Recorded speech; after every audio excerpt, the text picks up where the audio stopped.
Kaugnay ng umanitang kasabuhay ni Senador Antonio Trillanes IV na isiniwalat ni retired SPO3 Arturo Las Cañas, makakausap natin si Chief Presidential Legal Counsel, Attorney Salvador Panelo. Magandang tanghali po sa inyo, Attorney.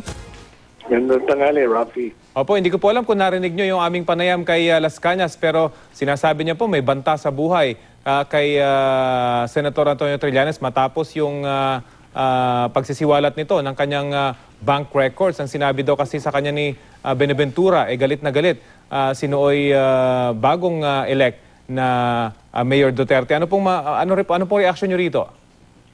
Pareho ng mga ibang kasinungalingan niya, gawa-gawa niya rin yun. Mhm. Puro siya palagi na lang may sinasabi, sabi ng ganito, sabi ng ganyan.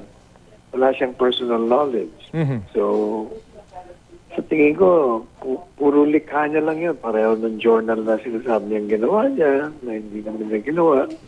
Pareho nung sabi-dabi, sasabihin niya na pinatay sa harapan niya, pero sa press con, sinabi niya hindi. Mhm. Sabihin niya noong 1988, meron ng mga DTS o patayin o task force. Kaya yun pala, 1989 siya pumasok sa police force. So, paano niya alam yun? Mhm. Tapos sabihin niya may spiritual renewal siya.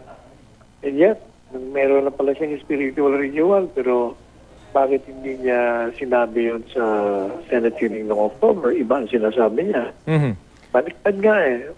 Kaya pati mga senador hindi naniniwala sa kanya. Mhm. Incredible yung mga istorya niya. Opo, pero bilang abogado po, Attorney Panelo, paano po dapat tinitake itong ganitong mga testimonya na detalyado?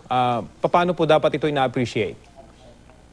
Wala nga halaga yan dahil ang daming contradiction. Mhm. Na binibigyan mo lang ng kalagayan kung yung mga sinasabi mo ay panipaniwala at hindi mo inokontradict ang sarili mo dun sa mga sinasabi mo. Opo. Well, nabanggit din po ni Las Cañas sa aming panayam na wala raw siyang personal na sama na loob kay Pangulong Duterte. In fact, sabi niya, kung titigil lang yung patayan, mas maganda nga kung manatili sa pwesto itong si Pangulong Duterte dahil sa kanyang promise na pagbabago at yung paglaban sa korupsyon. Ano pong reaction niyo rito? Kasi ang sinasabi, isa sa mga motive niya ay para pabagsakin ang administrasyong Duterte, pero yan po ay kanyang pinabulaanan.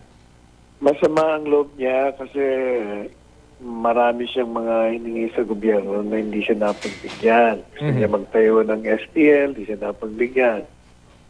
Meron pa siyang 2 transaksyon sa gobyerno, 4 na beses. During the Senate hearing, lumabas siya na tinamin niya.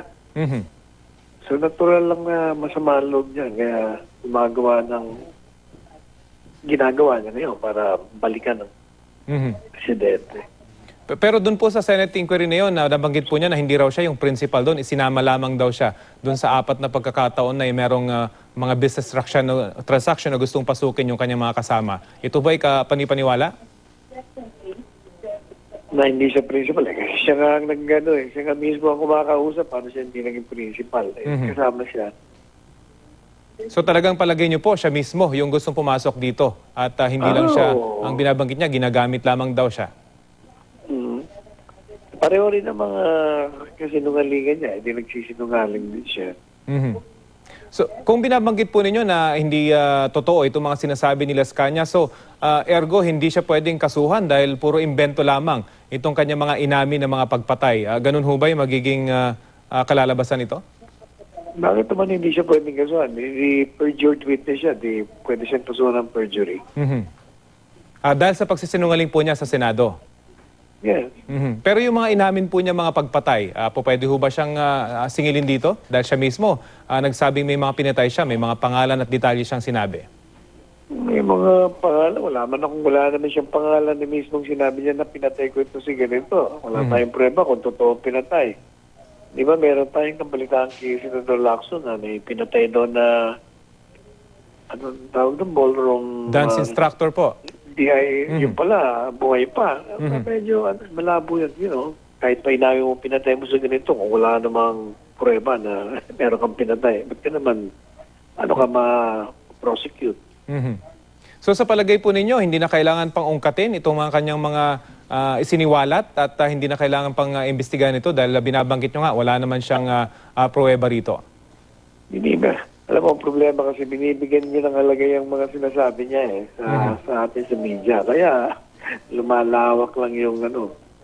But if you will ask me, hindi na dapat na patulan niya. Mhm. Pero siguro sir, you have to understand na ito'y balita dahil ang involved dito ay ang Pangulo ngayon ng Pilipinas at lahat ng nauugnay sa Pangulo. Malaking balita ho yan, hindi ba attorney? Kaya dapat din namin ilabas itong mga ganitong mga pagsisiwalat. Bagamat sinasabi nyo hindi ka panipaniwala.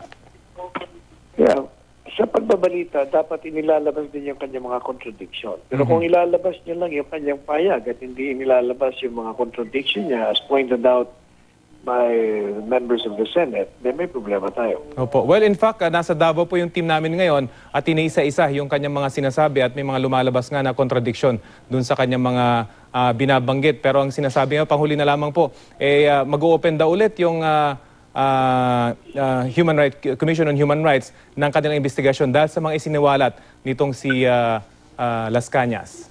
No, yung Commission on Human Rights na yan, matang panahon pa ni Rosales yan, ni De Lima, takot-takot na investigasyon. Wala naman silang pinapile, puro lang sila issue ng statement. Nusgahan nila si Presidente Duterte nung meron pa. Pero wala rin. Pareho rin nung commission dyan sa United Nations, they're all saying the same things. All baseless accusations. Paninira lang talaga si Presidente Duterte. So palagay nyo, wala talagang kalalabasan na itong kanyang mga naging testimonya? Wala yan. Hindi na nga pinapansin sa Senado. Hindi ba? Ayaw na ni Senator Lacson na ituloy. Hinto niya na. Okay. Sige po, maraming salamat po sa inyong oras. Salamat, Rafi. Thank Si you. Chief Presidential Legal Counsel Salvador Panelo.